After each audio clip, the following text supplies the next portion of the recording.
presidente Jair Bolsonaro atacou neste final de semana, mais uma vez, o ministro do STF, Alexandre de Moraes, ao dar uma resposta sarcástica no Twitter sobre o prazo de 2 dias que o magistrado deu para que Bolsonaro se manifestasse sobre a ação de discurso de ódio apresentada pelos partidos PT, Rede, PCdoB, PSB, PV, PSOL e Solidariedade. No Twitter, o presidente respondeu ironicamente: manifesto que sou contra. Para falar mais sobre esse assunto, eu recebo agora o analista político Urian Fancelli. Ele está aqui conectado com a gente. Bom dia, seja bem-vindo. Oi, Wilker, bom dia. Obrigado. Então, a gente usa como exemplo o caso do presidente Jair Bolsonaro, mas eu acho que é muito além disso. Quero saber de você que tipo de consequência o discurso de ódio de um líder pode ter. A gente sabe que ele fala para muita gente, fala para milhões de pessoas, e às vezes esse discurso que ele afirma ser que não é para ser interpretado de forma literal, a gente sabe que isso pode gerar consequências. Que tipo de consequências são essas? Vamos usar como exemplo aquilo que aconteceu nos Estados Unidos no ano passado. Quando o Trump perdeu as eleições, ele incitou alguns apoiadores, alguns eleitores que invadissem o Capitólio, que é como se fosse o Congresso lá dos Estados Unidos. Como resultado, várias pessoas entraram até armadas, causou uma confusão gigante. Como resultado, algumas pessoas morreram. E o Capitólio, ele é o maior símbolo da democracia norte-americana, que é o maior símbolo da democracia mundial também. Então, esse tipo de medida, ele tem que ser evitado, porque acaba tendo como consequência não só o enfraquecimento da democracia, das instituições democráticas. E a democracia, vamos lembrar todo mundo, por que a gente bate tanto nessa tecla de que ela é tão importante?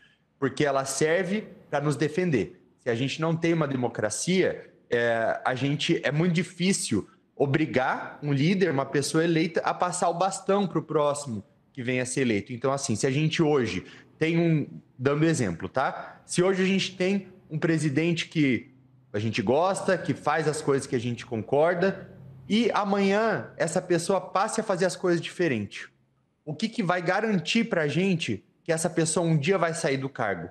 A democracia. Então, é por isso que ela tem que ser protegida.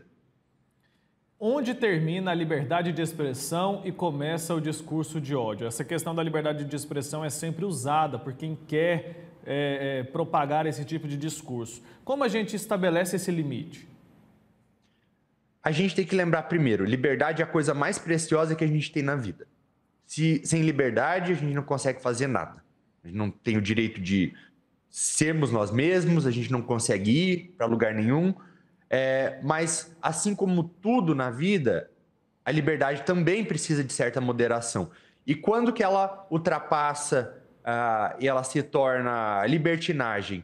Quando ela invade a liberdade do outro. Então, a gente sempre tem que defender liberdade, mas com responsabilidade.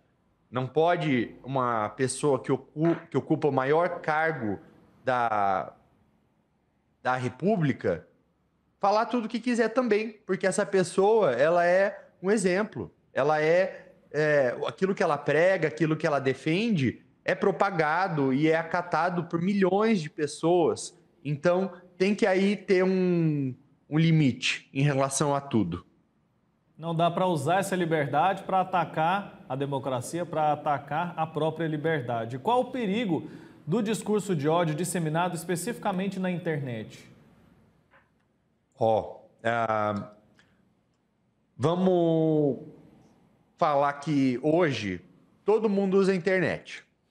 Todo mundo, praticamente. Inclusive o presidente da República, inclusive outros políticos, e eles usam a internet para se comunicar com outras pessoas. Então, hoje já não acontece mais como antigamente, né? Você precisava aí de um jornal, de um canal de televisão, para que a mensagem de um líder, de um presidente, chegasse até a população.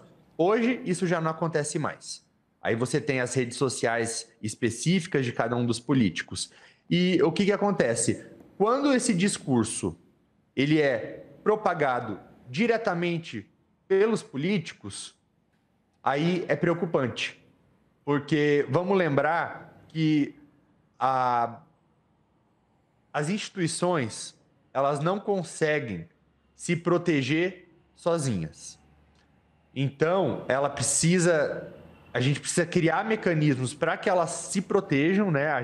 É obrigação nossa proteger as instituições e, ao mesmo tempo, os políticos, eles deveriam ter uma consciência própria dos danos que um discurso de ódio pode causar. Não precisaria, em um mundo ideal, que um STF, por exemplo, entrasse no meio para obrigar que os políticos se manifestassem contra esse tipo de discurso. E é o que acontece hoje. Hoje, você precisa que o STF obrigue o presidente a ser contra o discurso de ódio. E qual que é a principal consequência disso? Ele passa a legitimar o discurso bolsonarista de que ele está sendo perseguido pelo judiciário, de que está tendo uma ditadura do judiciário, que ele está precisando tomar certas atitudes porque está sendo obrigado. E aí favorece essa posição de vítima a qual ele insiste em se colocar, né? Urian, exato. Desculpa.